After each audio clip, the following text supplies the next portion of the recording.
Hello, welcome back to another Floppylegss Football YouTube video. I know it's been a while since I posted the last one. I've been a bit ill and things like that, but I'm all good now. And I'm ready to talk about the 26-man squad that England are taking to Qatar for the 2022 World Cup. I don't know how I'm feeling. I don't know if we're going to do well, but I'm kind of happy with the squad. I'll be honest, I did a prediction video for my squad and what I would have wanted before, but I was too ill to edit it. And then, you know, the squad's out now, so I thought I'd just react to the 26 players that have been picked and let you know if I picked them maybe for myself earlier on as well. Let me know how you feel about the squad in the comments down below, but let's get into it. Goalkeepers were the most obvious three that would ever get picked: Pickford, Pope and Ramsdale. I have to be honest here for a second. I probably get too overly annoyed at this, but I get so annoyed when people do their little squads, who's going to play in the first game against Iran, and they don't put Pickford in there. I don't know if you're trying to be different, trying to be clever. We know now, there was debate before the Euros, but we know now Pickford is the England #1. He's amazing for England. Yes, he has some errors in him, but he's just overall a class goalkeeper. No one can tell me otherwise. Brilliant with his feet, can pull off a wonder save. But yes, he's susceptible to a few mistakes. There's no denying that. For Everton the other day, you could see when he should have caught the ball. I can't remember. I think it was Solanke who shot. He just drops it and then obviously gets done with the goal that goes in. But Pickford for me is England's #1 and will always be England's #1. I know Nick Pope is great as a shot stopper and he's a good goalkeeper. But when it comes to his feet, he is useless. And with the system that we play and even post Southgate, I hope that we continue to play out from the back. I don't think Pope will ever be the England #1 until he can sort out his feet, which is something that I don't think it was so much easier said than done, in my opinion. And then you got Aaron Ramsdale, and we look back at Ramsdale's best moments for Arsenal, goalkeeper and save wise. I know there was a meme about him, but it actually is so true. They were all camera saves, like they were very simple saves, but it's because his positioning was off.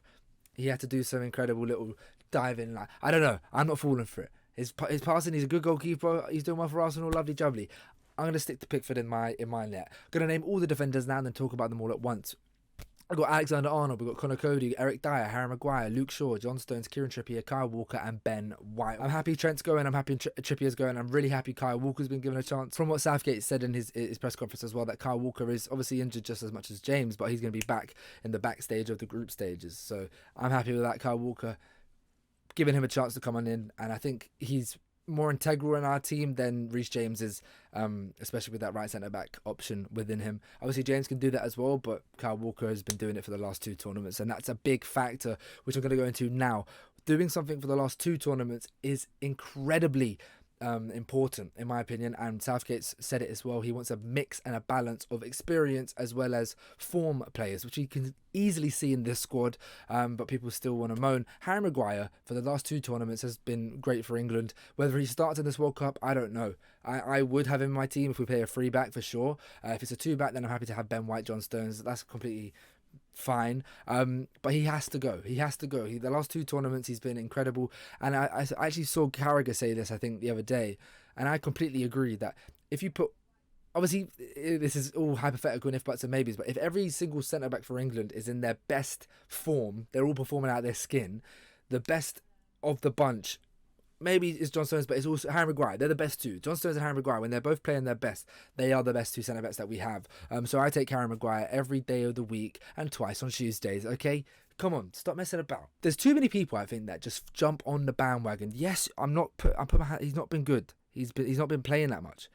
But people saying like, oh, Slabhead, like the meme has just gone so far where he would do something very normal in a game and it just gets tweets, a landslide of critiquing to Harry Maguire. I just don't get it. Harry Maguire has to go, and I'm happy he's on this on the plane. Luke Shaw's gone, and no other left back really that can play there. He's actually picked up some form for United, but nowhere near what he was in 2021 for the Euros. I'm happy with him there. Of course, Luke Shaw, left back, beautiful. Conor Cody has been getting some, and Eric Dyer has been getting some call-outs for why they should be in the squad and why is Tomori not there. A lot of people saying that because Tomori plays in Italy that he wasn't given the call-up, and that's a load of rubbish because Southgate's proven with call-ups for Trippier when he was at Atletico Madrid, call-ups for Bellingham and Sancho, that it doesn't matter if you're in another European league, you can still get called up. Tomori didn't get called up. It's like it's a flip of a coin for me. Look, Tomori probably wouldn't have started in my opinion.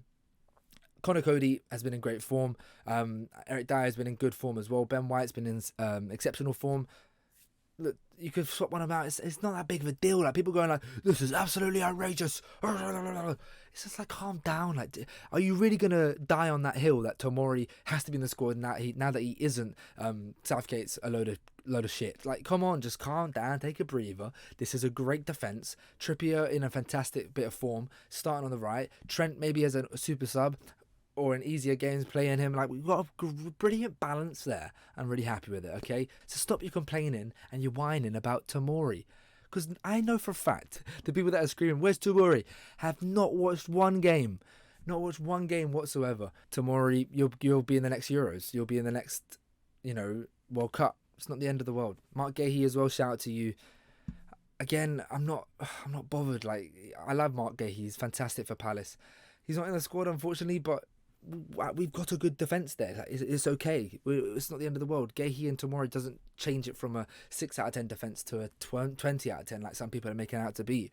Anyway, midfielders. Jude Bellingham, Conor Gallagher, which is the shock one for me, Jordan Henderson, Mason Mount, Calvin Phillips and Declan Rice. So the other day when I did my squad predictions and what I wanted, there was a toss-up between Conor Gallagher or Jordan Henderson. Who do I bring out of those two? And I did choose Conor Gallagher just for something different, but I'm happy Henderson's there. I got into a debate with one of my mates saying that he said that Henderson shouldn't be there, and I think alongside Conor Cody and a few other players in this team, there is a undeniable factor that gets ignored by the majority of fans, is how important they are in the dressing room, how important they are off the field, for the atmosphere and for the camaraderie and the leadership that these players bring.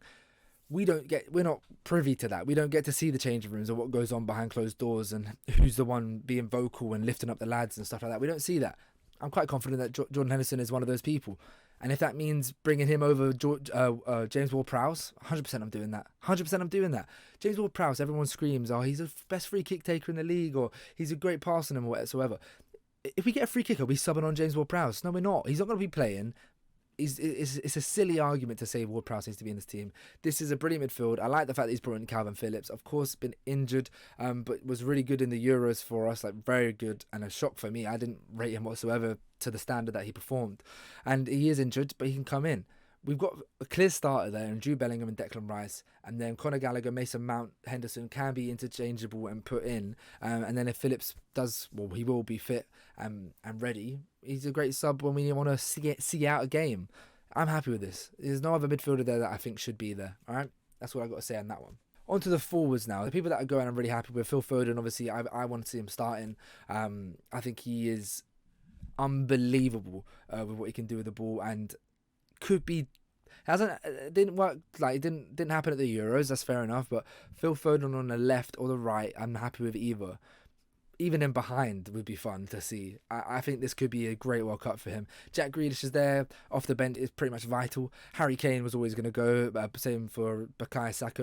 Raheem Sterling, not in the best form, but he was always going to go. And as I mentioned, Marcus Rashford, Callum Wilson and James Maddison, the people that have been called up for this World Cup, I'm really happy with them all three all going. James Maddison, he won't start. He'll be on the bench. I don't even think he becomes a super sub. I don't think he gets many minutes at all. Maybe if we're chasing a game, he can come on. But other than that, I don't really see.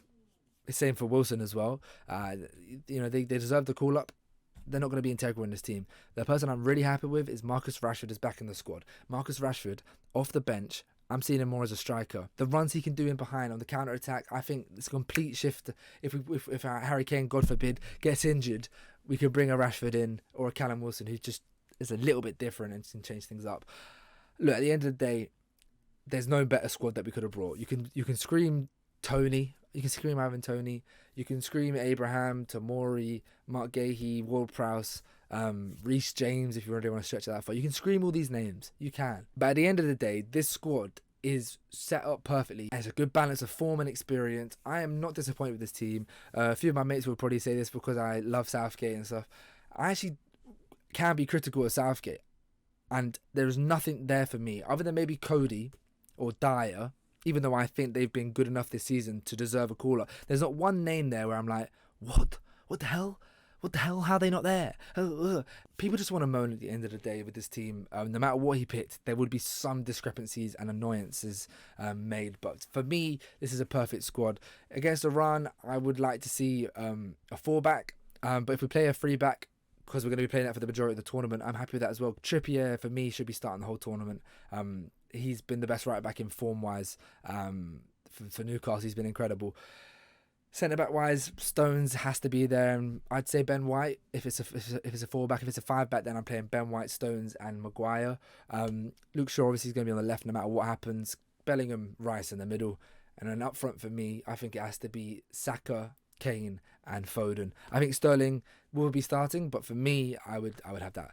Anyway, thanks for watching this video. There's going to be more predictions and probably more reviews of games that happen in the World Cup. Let's get into this World Cup. Let's give it a good go, please. This will be Southgate's last tournament. He's been incredible for us, no matter what way anyone puts it. In the future, we're going to be, hopefully we won't be, but we might be saying the grass wasn't always greener, because this Southgate team and era, as much as you might say it's boring or not to the standards that you would want, has been incredible.